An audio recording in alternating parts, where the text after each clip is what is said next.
Time to get you caught up on our ag commodity trade. I'm Marlon Bowling, and let's head over to Brian Hoops of Midwest Market Solutions. He is based in Springfield, Missouri. But, Brian, I know you have locations kind of all over the Corn Belt region there in the western half of the Corn Belt. Just wondered if you could give us a first-hand account of maybe what has been going on with this storm and its impact on the crops and farms and that sort of thing from your perspective, because you have a lot of eyes and ears on the ground in different locations there.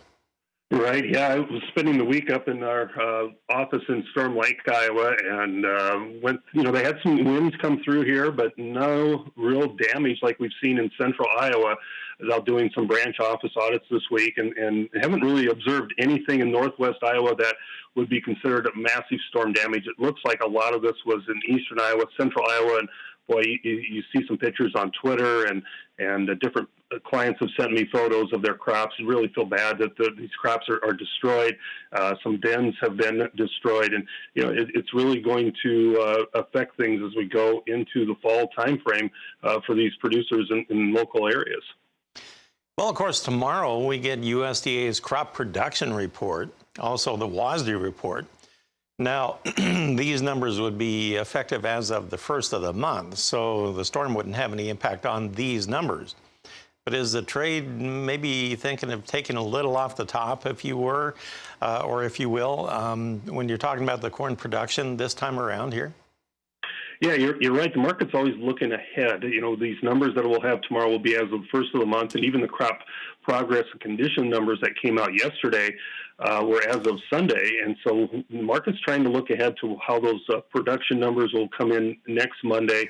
We'll see some good to excellent rating decline in corn and soybean crops because of the storm, and then also how this will affect the national yields. Corn that has been snapped over and broken off is not going to hardly yield anything if they can even pick it up. It's just going to be a real disaster for those producers, and that will have to be reflected. But when you talk about how many millions of acres were damaged or partially destroyed, you're maybe looking at 5 to 10 million that had some adverse effect out of 95 or 96 million that we planted this year. So it's a percentage, but it's a smaller percentage, and the market, I think, did rebalance itself overnight. We saw a decent rally into the early morning hours, and now we're kind of settling back as we maybe have rebalanced or repriced itself, trying to price in some of this damage. We just don't know how bad or how extensive it is at this point. Well, September corn right now is up 1 3/4 at $3.12 1/4 on these quotes provided by Bar Chart. December up 1.5 pennies on the soybean trade. It's kind of been dragging its feet today, picking up steam a little bit. September soybeans 2 1/4 higher at $8.72 1/4. In the wheat in Chicago, you have September 6.5 higher at $4.97 1/2. Kansas City September wheat 6 1/4 cents higher at $4.20 1/4 per bushel. And on the Minneapolis wheat, you have September 4 cents higher at $4.94 3/4. We'll be back in a moment and talk with Brian about livestock next. We're talking with Brian Hoops, and let's take a look at our livestock trade. We'll go first to the live cattle board. We're still higher. August, 35 cents higher at 103.95 per hundredweight. October up 60 cents at 107.75. On the feeder cattle market right now, you have August down 15 cents, and we're at 143.42 per hundred. And September now a dime higher at 145.50. So we're just kind of all over the board on either side of unchanged here so far on the feeders.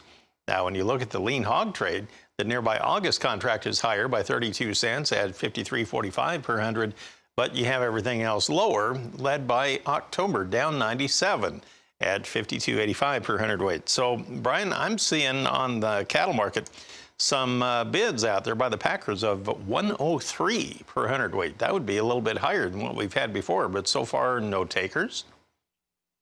Yeah, so far nothing has changed hands. We've in the last couple of weeks we've seen some cattle trade on Monday and Tuesday, so hopefully we will see some activity. But the 103 bids, pretty aggressive bids, about $3 higher than last week. The August futures have already priced in a lot of that, as we're above the 103 level on live cattle now, up near 104. There were 6 deliveries overnight, and we'll continue to see deliveries until the cash does catch up with futures, and that could be this week if the futures don't really advance, but the cash does jump $3 or $4. Well, very good information. Thank you, Brian, for joining us today. Always a treat to visit with you, and good luck avoiding the damage at all your locations there. I know you're still surveying everything.